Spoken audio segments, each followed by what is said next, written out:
আম, এরপরে রয়েছে আপনার স্টুডেন্ট ভিসা। আপনার স্টুডেন্ট ভিসা তে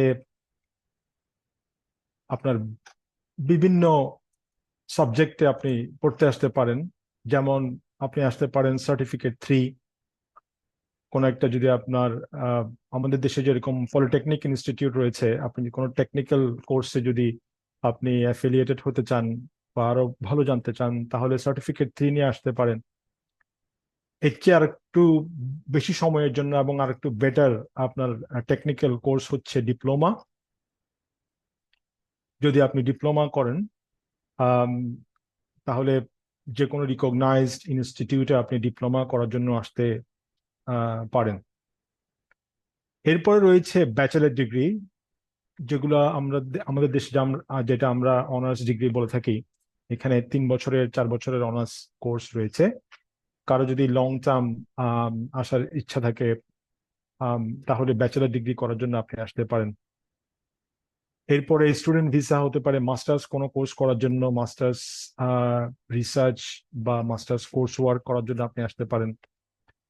এরপরে সবচেয়ে আম, বেশি যেটা আম, আপনার হাইলি কোয়ালিফাইড যেটা ডিগ্রি, লোকে যারা এসে থাকেন আমাদের দেশ থেকে কোয়ালিফাইড লোকজন, তারা পিএইচডি করতে আসেন। তবে মনে রাখতে হবে, স্টুডেন্ট ভিসা নিয়ে কেউ আসতে চাইলে আম, সে যেন একটা রিকগনাইজড ইনস্টিটিউশনে আসেন। আনরিকগনাইজড ইনস্টিটিউশনে আসলে ওই ডিগ্রি কোনো কাজে লাগবে না। সেই বিষয়ে আমরা আপনাকে হেল্প করতে পারবো যে আপনি ইনস্টিটিউশন যেটা চুজ করতে চাচ্ছেন সেটা রিকগনাইজড কিনা। আর যদি আপনার এটা রিকগনাইজড না হয়ে থাকে, সেই ক্ষেত্রে আপনার ওই ইনস্টিটিউশনে আপনার যাওয়া উচিত হবে কিনা, এই বিষয়ে আমরা আপনাকে আপনাদেরকে ডিটেল অ্যাডভাইস করতে পারবো।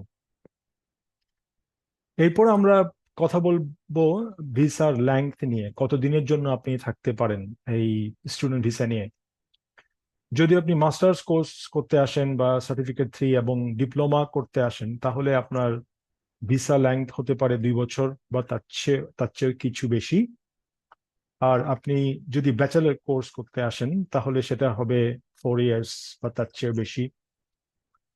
আম, আর পিএইচডি করতে আসলে সাধারণত পিএইচডি কোর্স গুলোতে আপনার 4 বছর হয়ে থাকে, সাথে 6 মাস এক্সট্রা সময় দেওয়া হয়।